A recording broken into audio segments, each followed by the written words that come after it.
গতকাল মানবাধিকার দিদির লাইভটা দেখার পরে পুরো পরিষ্কার বোঝা গেল যে তাকে ঢাল করে একটা বিশাল মোটা অঙ্কের টাকা আবার তোলার চেষ্টা করেছিল। কে তোলার চেষ্টা করেছিল? না, আমাদের এই ইউটিউবের পাতানো দিদি গো, যে ব্যাগ নিয়ে সবার বাড়িতে চলে যায় নিজের ঝোলা ভরতে, সেটা ভিউজের আকারে হোক, সাবস্ক্রাইবারের আকারে হোক, আর হাওলাদারদের মাধ্যমে টাকার আকারে হোক, আর এখন তো সরাসরি হাজবেন্ডের চিকিৎসাটাকে দেখিয়ে তার মানে হাজবেন্ডকে সামনে রেখে ভিউয়ার্সদের থেকে টাকা তোলার একটা ধান্দা এঁটেছিল।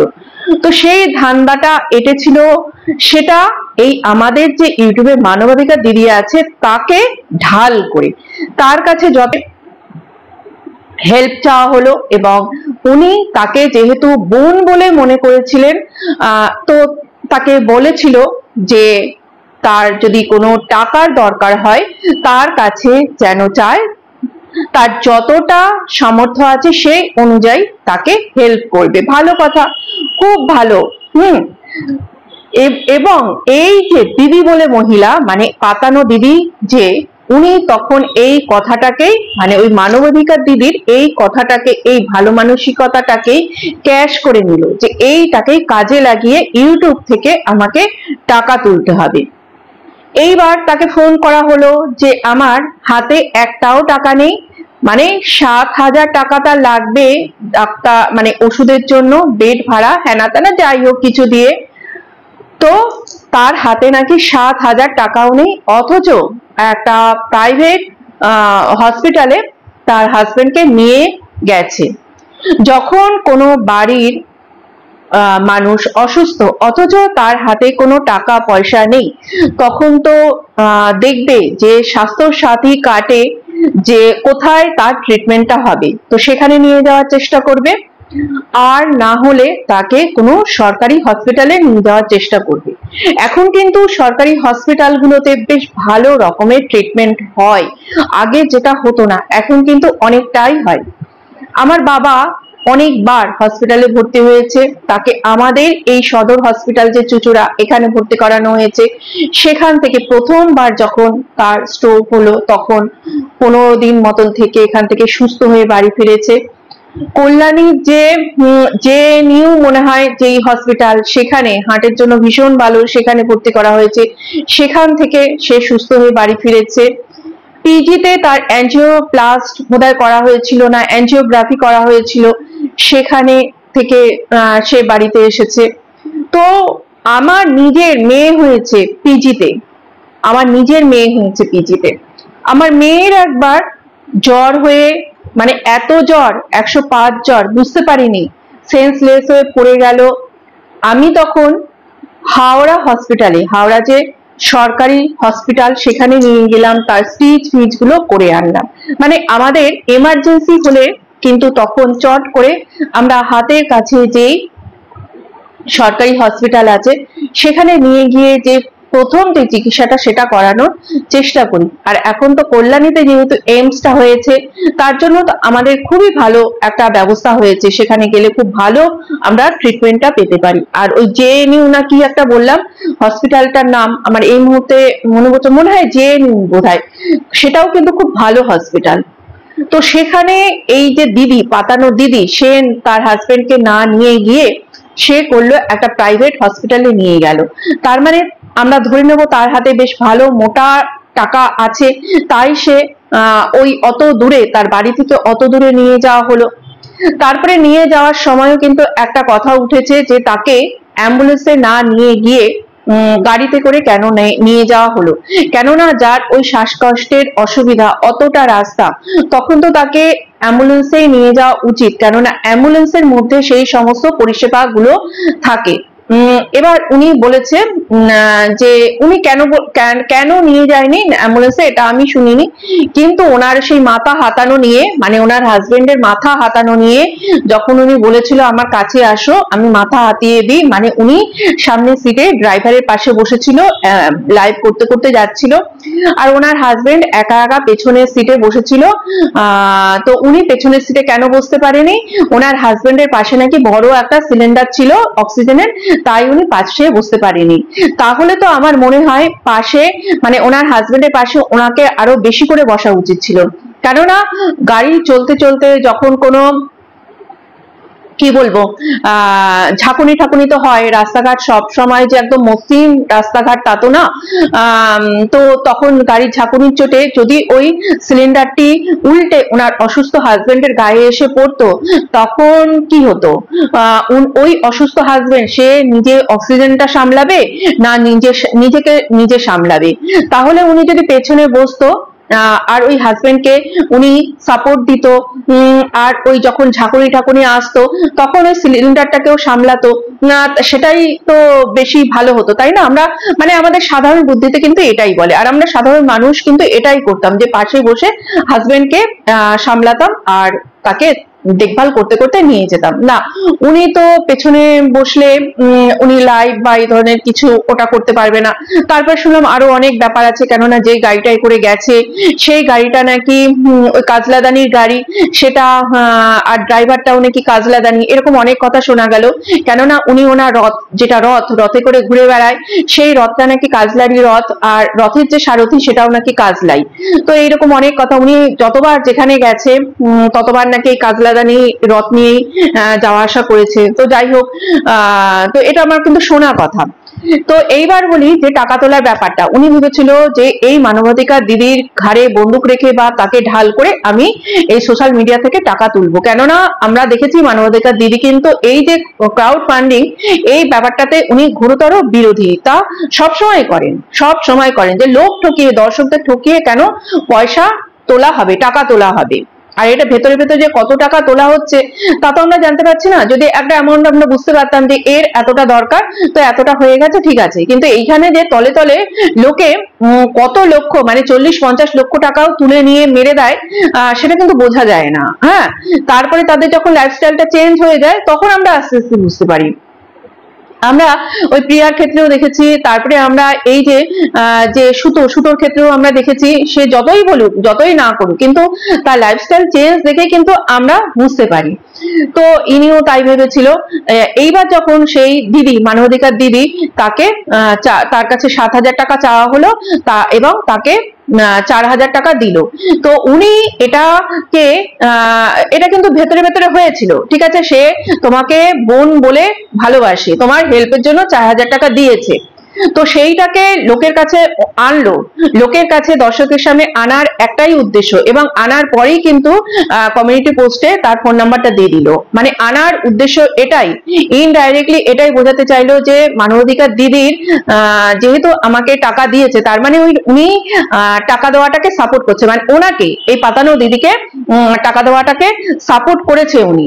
তো এই কথাটা উনি কিন্তু বেশ সুন্দর করে একদম শুরুত করে দর্শকদের মনের মধ্যে প্রবেশ করিয়ে দিল। তারপরে উনি ওনার যে খুব গুরুত্বপূর্ণ একটা নাম্বার, সেই নাম্বারটা উনি ওনার কমিউনিটি পোস্টে দিয়ে দিল যে এবার আমি এটা দিলাম, এবার তোমরা দেখো তোমরা কি করবে।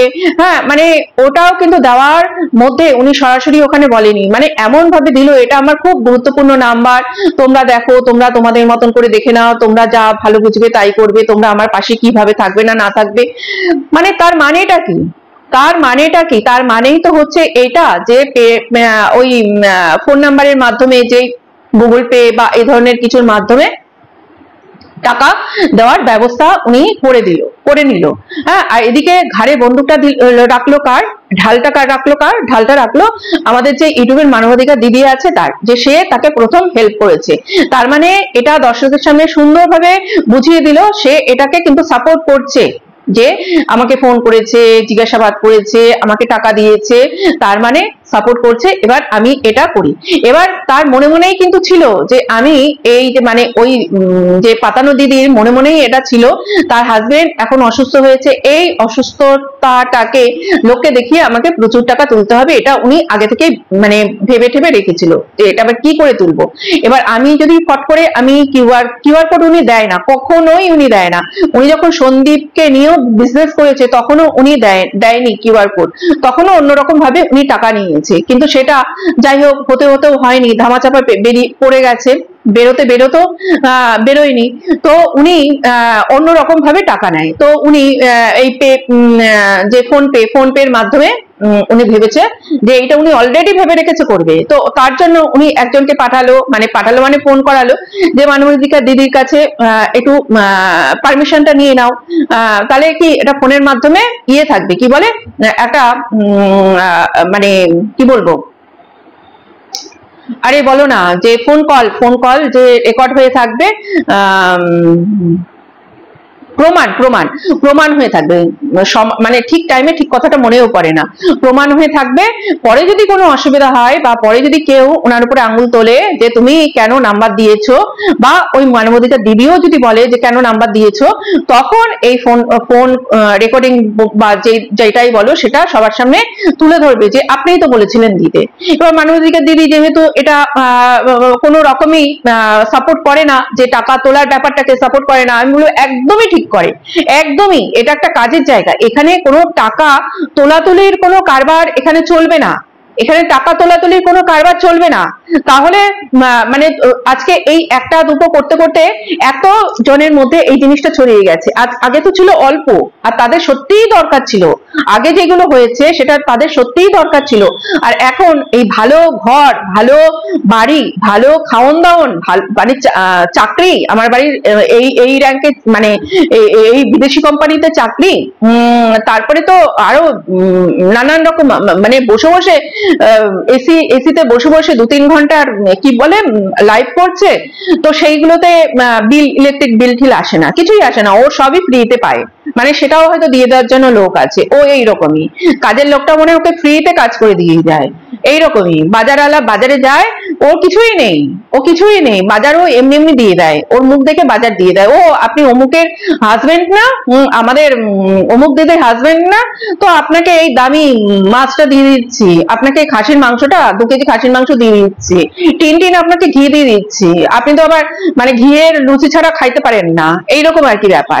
মানে সবকিছু ঠিক আছে, কিন্তু বাড়ির লোক হাজবেন্ডের যখন অসুস্থ তা ধরা পড়ে, তখন তার কাছে টাকা থাকে না, তাহলেও তো ফুটানি মারার কথা কি কিসে, যখন তোমার কাছে টাকাই নেই, তখন তুমি সারা জীবন ধরে যখন থেকে ইউটিউবে দেখেছি তোমাকে, তখন থেকে তুমি ফুটানি মারার কথাটা বলে রেখেছো কেন? তোমার বাড়ির প্রত্যেকে চাকরি করে, প্রত্যেকের মোটা অঙ্কের তোমাদের একদম বিজনেস, তারপরে আবার শুনলাম ইনি নাকি কি না ইয়ে করে, ওই যে টাকা ধার দেয়, যে কথাটা আমি আগের দিনের ভিডিওতে বলেছিলাম যে সুদের বিজনেস, আমি ওকে বলেছি সুদে টাকা ধার নিতে, ও মা এখন তো শুনি ও নিজেই সুদ দেয়, মানে যার ঘরে কাঁচা টাকার বিজনেস, মানে সুদ দেবে, প্রথমেই বলি এই যে সুদ দেওয়ার যে কারবারি করে তারা কোনো ভদ্র মানুষ হয় না, যারা এই সুদে টাকা দেয় তারা কোনো ভদ্র মানুষ হয় না, আর ভদ্র বাড়ির বউ বা ভদ্র মহিলা সে সুদে টাকা ধার দেয়, তার মানে ভাবতে পারছো কোন ধরনের ডেঞ্জারাস মহিলা আর কোন ধরনের কোথাকারের মহিলা ইনি, যে সুদে টাকা ধার দেয় একটা মহিলা,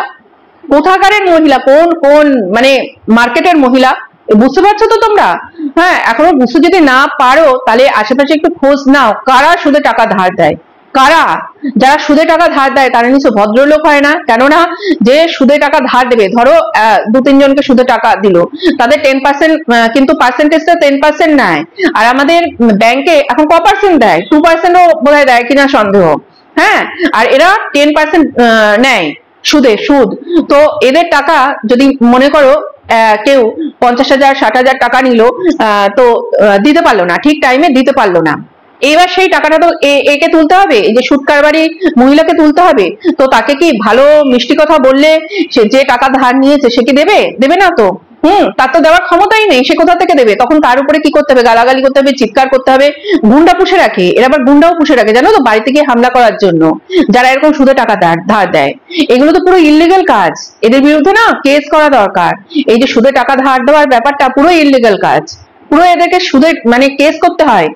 এমনকি একবার তোমরা যারা নতুন, তোমরা তো অনেক কিছু জানো না, ওই চিট ফান্ডের ব্যবসা বলে সেইগুলো করে প্রচুর লোকের প্রচুর টাকা মেরেছিল, এমনকি পরবর্তীকালে মানে ওরকম হয় না, কিছু লোকের টাকা মারলো আর কিছু লোক তো ছাড়বে না, আমার টাকা যেমনি নিয়েছো আমার টাকা তো দিতে হবে, হয়তো এর উপরে হামলা ফামলা কিছু করেছিল, তখন বরের টাকা দিয়ে বা নিজের টাকা বন্ধক রেখে উনি সেই টাকাগুলো মেটানোর চেষ্টা করেছিল, কেননা তাদের হাত থেকে বাঁচার কোনো আর রাস্তা ছিল না, এই রকম ধরনের মহিলা, তার মানে কি মার্কেটের মহিলা তোমরা একটু বুঝে নাও, এ কোনো ঘরোয়া ভালো ঘরের মহিলা না, এ ঘরোয়া মহিলা একদমই না, এ সাংঘাতিক একটা মহিলা, সাংঘাতিক মহিলা। ওর জন্য যবে থেকে ইউটিউবে এসছে, ইউটিউবের এই পরিবেশটাকে নষ্ট করে রেখে দিয়েছে। না হলে এই ইউটিউবে এ এ যবে থেকে ওই মুখ থেকে গন্ধ বের করেছে, দুর্গন্ধ বের করেছে, মানে ওই মানে গোবর দিয়েও কাজ হয়, কিন্তু গোবর না, গোবর না, এর মুখ থেকে নর্দমা বের করেছে, তবে থেকে ইউটিউবে কিন্তু মানে আস্তে আস্তে করে নোংরা হতে আরম্ভ করেছে। তার আগে পর্যন্ত কিন্তু কেউ কাউকে কোনো খারাপ গালাগালি দিয়ে ভিডিও করতো না, একটা সুন্দর সমালোচনা তখন হতো, হ্যাঁ হাসি মজা করে একটু ফানি ওয়েতে করতো।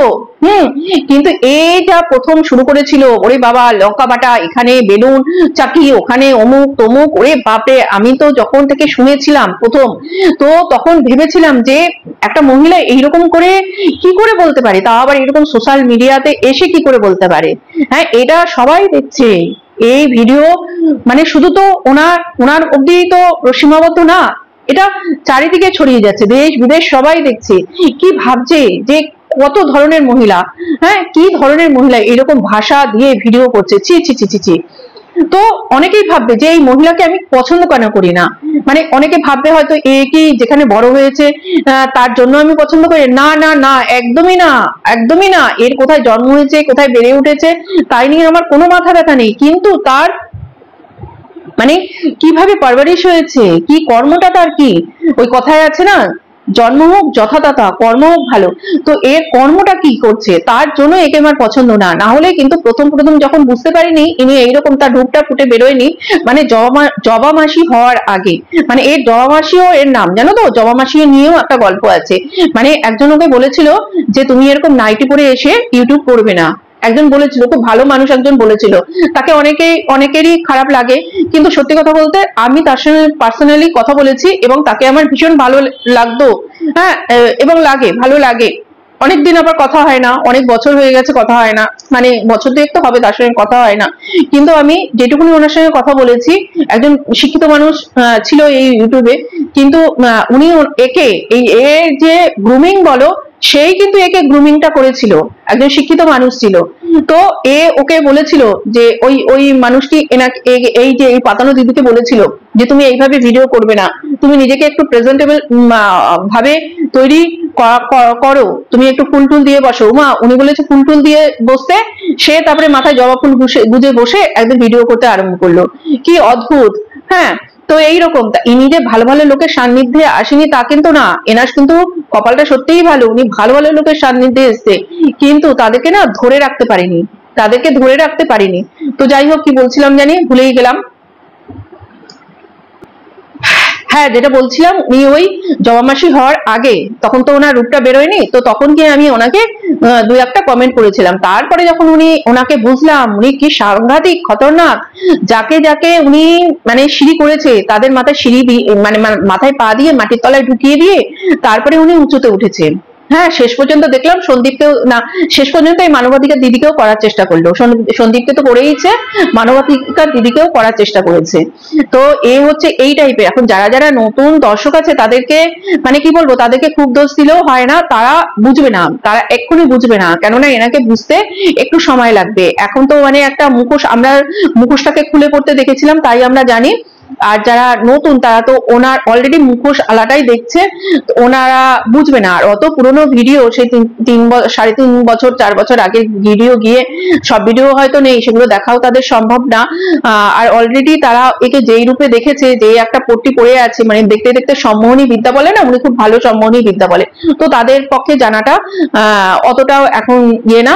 ও যে সম্মোহন প্রত্যেক দিন লাইভে বসে বসে করে, সেই সম্মোহনটা করবে, আর এরাও সম্মোহিত হবে ওনার দ্বারা। তো যাই হোক, তাতে কোনো আপত্তি নেই, কিন্তু এই যে টাকা তোলার যে বিজনেসটা শুরু হয়েছে, এই বিজনেস করা যাবে না। ইউটিউবে বসে বসে এরকম এই নাটকগিরি, লোককে বুদ্ধু বানানোগিরি, তাহলে যারা দর্শকরা কি ভুল করেছে? দর্শকদের মধ্যে হতে এমন অনেকে আছে যাদের পরিবারে কোনো অসুবিধা থাকতে পারে, তাদেরও হয়তো বাড়িতে কোনো আর্থিক সংকট হতে পারে, হুট করে তাদেরও একটা টাকার দরকার হতে পারে, তাহলে তারা কেন ইউটিউব সোশ্যাল মিডিয়া থেকে পাবে না? তো আমি ঠিক করেছি যে দর্শকদের জন্য আমরা টাকা, মানে আমি কালেক্ট করব, আমি দর্শকদের জন্য টাকা কালেক্ট করব। যেই দর্শকের টাকা দরকার হবে, যদি এই নাটকবাজ অসভ্য মহিলা তার হাজবেন্ডকে আমাদেরকে দেখিয়ে, কেননা এ এত বড় লোক, এত ধনী বাড়ির বউ, হ্যাঁ, এত ধন সম্পত্তি নিয়ে ধনদেবী বসে আছে, সে যদি ক্রাউড ফান্ডিং করতে পারে, তাহলে দর্শকদের যদি হয়, তাহলে দর্শকরা যদি সেটা প্রমাণ দিয়ে দেখাতে পারে, তাহলে তাকে আমরা কেন সাহায্য করব না? আমরা দর্শকদেরও সাহায্য করবো, কেননা দর্শকদের জন্যই আমরা এখানে আছি। দর্শক যদি আজকে না দেখে আমাদেরকে, আমাদের জিরো, এই যে জিরো জিরো ভ্যালু কেমন দেখায়, এরকম তো দেখায়, এরকম দেখায় তো, জিরো ভ্যালু, আমাদের জিরো ভ্যালু দর্শকরা যদি আমাদেরকে না দেখে, তো তাহলে দর্শকরা কি দোষ করেছে? দর্শকরা কি দোষ করেছে এটা আমি তোমাদের সবার কাছে আমি জানতে চাইছি। তাহলে তো এখন একটা নতুন নিয়ম হওয়া উচিত যে দর্শকদের যদি কোনো একটা দরকার হয়, তারা একটা প্রমাণ স্বরূপ কোনো ভিডিও বা কোনো কিছু করে কোনো একজন তার প্রিয় ক্রিয়েটার কাছে পাঠালো, সে সেই ভিডিওটার মাধ্যমে সবাইকে জানালো, এবং সেই যে দর্শকের যে ফোন পে বা স্ক্যানার, কিউআর কোড যা আছে সেটা দিয়ে দিল, এবং সেই দর্শককে সবাই মিলে, যারা এই ইউটিউবে ক্রিয়েটার আছে, যারা দর্শক আছে, সবাই মিলে হেল্প করুক। কেন করবে না? শুধু এখানে বসে বসে বদর বদর করার জন্য আর ওই মাথায় হাত বুলিয়ে মানে ভিউজ কমানো তে চলবে না। দর্শকদের ভুলভাল আগডুম বাগডুম বুঝিয়ে দর্শকদের কাছ থেকে টাকা নিয়ে মানে এক একজন ফুলে ফেপে, কেউ ফ্ল্যাট কিনছে, কেউ কি বলে ফুর্তি মারছে, হ্যাঁ, এইসবগুলো করবে, কেউ পুজোর মার্কেটিং এর জন্য করছে, এইসবগুলো করবে, তাহলে দর্শক যাদের জন্য আমরা আছি, টিকে আছি, তো তারা কি দোষ করেছে? আমার তো মনে হয় না তারা কোনো দোষ করেছে। আর এখানে সব মানে এক একজন পলিটিক্স নিয়ে বসে আছে, পলিটিশিয়ান এসে জুটেছে এইখানে ইউটিউবে, বাইরে কোনো পলিটিক্স নিয়ে কিছু করতে পারেনি, কেরিয়ার তৈরি করতে পারেনি, এখানে এসে সব পলিটিক্স নিয়ে বসে পড়েছে না। হ্যাঁ, মানে কি বলবো, মাথার মধ্যে সবসময় শয়তানি বুদ্ধি চলে এক একটা, যে কি করলে কি করা যাবে, সবসময় মানে একটা ফন্দি ফিকির আটতে থাকে, ফন্দি ফিকির আটতে থাকে, ফোন করে শুধু ইয়ের চেষ্টা, কোনো ভিডিও টু ভিডিও করার কোনো ক্ষমতা নেই, কিছু না, সারাক্ষণ ফোন করে, সারাক্ষণ ফোন করে। হ্যাঁ, মানে কি বলবো, আজকে এই যে এই যে পাতানো দিদির ব্যাপারে তো কত কিছু শোনা যায়, কত কিছু শোনা যায়, কিন্তু আবার কেউ কেউ বলে যে না, এর কাজল যে সত্যিকারেরই আছে, তার কি প্রমাণ আছে? আরে তার কি প্রমাণ আছে মানে, কাজল যে আছে, কাজল যে, আমি তো এও শুনেছি যে সন্দীপা যখন তারাপীঠে গেছিল, তখন ওই যে বলেছিল যে ভিউয়ার্স কাছে, ওদের সঙ্গে ভিউয়ার্স কাছে, সেই ভিউয়ার্সদের সঙ্গে ইয়ে কি বলে এই পাতানো দিদি আছে, তো সেখানে নাকি ওই ভিউয়ার্স মানে হচ্ছে কাজল রানী ছিল, এটা তো আমিও শুনেছি। তো এইটাকে আবার অনেক বিশ্বাস করে না, যে এটা মিথ্যে কথা, এটা মিথ্যে কথা, ওদের সঙ্গে কি বলে ওই তারাপীঠে কাজল রানী ছিল না, এটা মিথ্যা কথা। তাহলে এই যে কাজল এই যে পাতানো দিদিও যে সবসময় যেগুলো বলে, অনেকের নামে অনেক কিছু বলে, তার কথাগুলোও কি সত্যি? তাহলে তার কথাগুলো যদি সত্যি হয়, তাহলে পাতানো দিদির নামেও যেগুলো শোনা যাচ্ছে সেগুলোও সত্যি। আজকে সন্দীপের নামে এই যে পাতানো দিদি যেইগুলো বলছে, সন্দীপ প্রেম করেছে, হ্যান করেছে, ত্যান করেছে, তা সেইগুলো যদি কেউ সত্যি বলে মেনে নিতে পারে, তাহলে যদি এমন কোনো কথা উড়ে উড়ে আসে যে তারাপীঠে কাজল রানীর সঙ্গে গেছিল, তাহলে এটাও সত্যি। ও কাজল রানীর মানে পাতানো দিদির কথা সত্যি, কেননা সে হচ্ছে মহান আত্মা, সে কখনো মিথ্যে কথা বলতেই পারে না, সে যা বলবে তাই ঠিক। মানে ৬,০০০ টাকা বেড ভাড়া, তো ৬,০০০ টাকাই বেড ভাড়া, সেখানে একটা মিথ্যে নেই, কিন্তু অন্য কেউ যদি প্রমাণ দিয়েও দেখিয়ে দিয়ে কিছু বলে তার নামে, সেটা তো বললে চলবে না, সেটা তো একদমই মিথ্যে কথা। এটা আমাদের মানে এখানে বলা হচ্ছে যে মানে সব অনেকেই বলেছে যে এই যে ইয়েটা নেই কেন, একজন অসুস্থ মানুষ, একজন বয়স্ক মানুষ, হ্যাঁ, তার মেডিক্লেম নেই কেন? এখানে বলা হচ্ছে যে ৬০ বছরের ঊর্ধ্বে অসুস্থ মানুষের নাকি মেডিক্লেম হয় না। কি বুগুম বাগুম কথা, মানে এইগুলো বিশ্বাস করতে হবে? এইগুলো বিশ্বাস করতে হবে? আমার শাশুড়ি 63 ইয়ার্সে মারা গেছে, তার বয়স যখন 63 বছর বয়স তখন মারা গেছে। তো আমার ননদেরও করা ছিল, ওনার যে মেডিক্লেম করা ছিল, আমার হাজবেন্ডও করে রেখেছিল মেডিক্লেম। তো আমাদের তো ইয়ে থেকেই হয়, মানে যে চাকরি সেখান থেকেই হয়। তো উনি মানে সেরিব্রাল ওনার হয়েছিল, উনি অনেকবার ওনাকে হসপিটালে ভর্তি করতে হয়েছে। নার্সিংহোম আমাদের এখানে যে হাওড়ায় ইয়ে নারায়ণা আছে সেখানে উনি অনেকবার ভর্তি হয়েছে, একাধিকবার ভর্তি হয়েছে। আর যখন ভর্তি হয়েছে তখন অনেক দিন করেছিল, কখনো 1 মাস, কখনো 25 দিন, কখনো 20 দিন, এরকম করে ভর্তি হয়েছে। তো প্রথমটা আমার ননদের যে মেডিক্লেমের যেটা ছিল সেটা শেষ হয়ে গেছিল ও এতদিন ধরে থাকার পরে। তারপরে কিন্তু আমার হাজবেন্ডের যেটা করা ছিল তো সেটা ওনার কাজে লেগেছিল। তো একটা বয়স্ক মানুষের, 60 মানুষের যে হয় না মেডিক্লেম, এটাকে বলেছে। আর একটু খোঁজ করলেই দেখা যাবে, হ্যাঁ এদের হয় কিন্তু একটু প্রিমিয়ামটা একটু বেশি লাগে, এদের হয়। হ্যাঁ, তো এখানে যারা বলছে না যে এই যে অসুস্থ মানুষদের মেডিক্লেম হয় না, আমি বলবো যে একটু দেখে শুনে নিয়ে ভালো করে তারপরে সার্চ করে নিয়ে দেখবেন যে হয়। কিছু কিছু কোম্পানি এগুলো দেয়, সব কোম্পানি দেয় না, কিছু কিছু কোম্পানি কিন্তু এটা দেয়। তো ওর জন্য না জেনে বলবেন না। হ্যাঁ, কেননা এমন মানে উনি তো একা অসুস্থ না দুনিয়াতে, মানে আমাদের এই ওয়েস্ট বেঙ্গলে, আমাদের এই ভারতবর্ষে উনি একা অসুস্থ না। তো এরকম আরো ওনার বয়সী আরো অসুস্থ আছে, তার মধ্যে অনেকেরই কিন্তু মেডিক্লেম দিয়ে হয়। আর এমন এমন রোগে কিন্তু ওই স্বাস্থ্যসাথী কার্ড দিয়ে কিন্তু তাদের পুরো খরচা হয়ে যায়। তাদের কিন্তু এই ইউটিউবে এসে ভিক্ষা করতে হয় না। আজকে উনি বলছে না যে ইউটিউব না থাকলে কি করতাম, তার কোনো সদুত্তর উনি দিয়েছে? তার কোনো সদুত্তরই দিতে এখনো পারেনি। তো সত্যি কথাই তো, উনি আজকে যদি ইউটিউবে না থাকতো তাহলে এই দর্শকগুলোকে উনি কোথায় পেতো? তখন উনি কি করতো? তাহলে কি ওনার মানে হাজবেন্ডকে বাড়িতে এরকম বিনা চিকিৎসায় মেরে ফেলে রেখে দিত? তা তো না, কিছু না কিছু তো করতোই। আজকে উনি, ওনার হাজবেন্ড বিজনেস করে, ওনা শুনেছি ওখানে নাকি ওনার হাজবেন্ডেরই দোকান, আর ওনার নাকি মনোপলি ব্যবসা করে। তো আমি তো আমার এলাকায় আমি দেখেছি যে ওখানে কোনো কারো মানে বাজার কমিটি যেটা একটা থাকে, কেউ যদি খুব তাদের অসুবিধা হয়, সব বাজার কমিটির লোক সবাই তার সঙ্গ দেয়। তো ওনার যদি হাতে ধরলাম, মানে একটুখানির জন্য হলেও ধরলাম যে ওনার হাতে তখন টাকা পয়সা, মানে 7,000 টাকাও ওনার কাছে নেই, ধরে নিলাম, হ্যাঁ, যদিও ধরা উচিত না, তবু একটুখানির জন্য ধরলাম এই কথাটা বলার জন্য। তো উনি তো ওনার যে যেখানে দোকান, সেই দোকানের যারা দোকান মানে বাজার কমিটি যারা থাকে তাদের কাছে তো জানাতে পারতো, সেখান থেকে উনি টাকা ধার নিয়ে হোক বা কিছু করে হোক ইয়েটা করতে পারতো, ট্রিটমেন্টের প্রথম যে ট্রিটমেন্টটা সেটা করতে পারতো। আরেকটা কথা বললাম যে উনি তো নিজেই হচ্ছে সুদখোর, হ্যাঁ সুদখোর উনি। তা সুদখোর যারা হয় তাদের কাছে কাঁচা টাকা থাকে, তারা কিন্তু একদম খালি হাতে থাকে না, কেননা প্রত্যেক মাসে তারা কিন্তু যেই ইন্টারেস্টটা যেটা হয় সেটা কিন্তু দিতে আসে। আর উনি যেহেতু অনেকদিন ধরে সুদখোরিগিরি করে, তা ওনার কাছে ওই টাকাগুলো থাকে, তা সেই টাকা কোথায়? তারপরে আরেকটা কথা, উনি যে বাড়ি তো, হ্যাঁ, গোল্ড বার যেটা ওনার কেনা আছে, উনি কিন্তু লাইভে বলেছে হ্যাঁ ওনার কাছে গোল্ড বার কেনা আছে। তো সেই গোল্ড বার কোথায়? সে মানে আমি কি মানে আমার হাজবেন্ডের চিকিৎসার থেকে, তার জীবনের থেকে আমার কাছে সেই ধন সম্পত্তি গচ্ছিত করে রেখে দেওয়াটা বেশি জরুরি না? আমি সেগুলোকে বের করব, কোথায় কি আছে সেগুলোকে বের করে বেচে খুঁচে আমি হাজবেন্ডটাকে ঠিক করে মানে সুস্থ করে নিয়ে আসবো।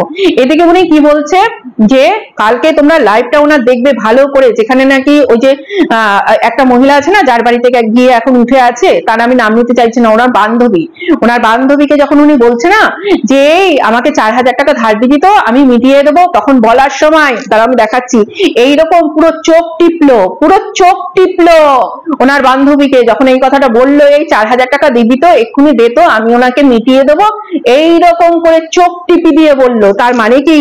তার মানে আমি এটা ফলসের একটা কথা বলছি, তুই এক্ষুনি মিথ্যা বলবি আমি দিয়ে দিয়েছি। তারপরেই তখন বললো না আমার কাছে তো এখন নেই, তারপরের মুহূর্তেই বলছে যে হ্যাঁ আমি দিয়ে দিয়েছি, ওই দিক থেকে আসলো এই আমি দিয়ে দিয়েছি। তখন ইনি বলছে বাবা তুই তো আমার থেকেও ফাস্ট, তার মানে দর্শকদের কিভাবে বুকডুম বাগডুম বোঝায়, কিভাবে বোকা বানাচ্ছে, সেই ক্লিপটা আমার কাছে আছে, সেই ক্লিপটাও আমার কাছে আছে। যদি তোমরা দেখতে চাও তোমরা বলো, আমি এক জায়গায় পাঠিয়ে দেবো, সেখান থেকে তোমরা দেখতে পাবে কিভাবে চোখ টিপি দিয়ে বলছে যে 4,000 টাকা দিবি তো, তার মানে মানে নিজেদের মধ্যে কেমন গটাপ সেট আপ করে নিয়ে এই সমস্ত করছে। তারপরে বলছে দিদিভাই বলেছে আমাকে ধার নিবি। ধার আমি নেবো কি করে? ধার নেবো কেন? ধার নেবো কেন? হসপিটাল থেকে যখন বাড়ি আসবে তখন তো ওষুধ খাওয়াবো না ধার মেটাবো? ওরে বাপ রে বাপ, ওষুধ খাওয়াবো না ধার মেটাবো মানে? হ্যাঁ, তাহলে যদি তুমি এই ইউটিউবটা না করতে তোমার বর কি করতে? তুমি ওষুধ খাওয়াতে না, ওষুধ খাওয়াতে না, ধার করতে না, তখন কি করতে? মানে কি অদ্ভুত অদ্ভুত। হ্যাঁ, কাজের লোক ছাড়িয়ে দেবে। কাজের লোক যে রেখেছো না, নিজে গতর নাড়িয়ে খাটবে।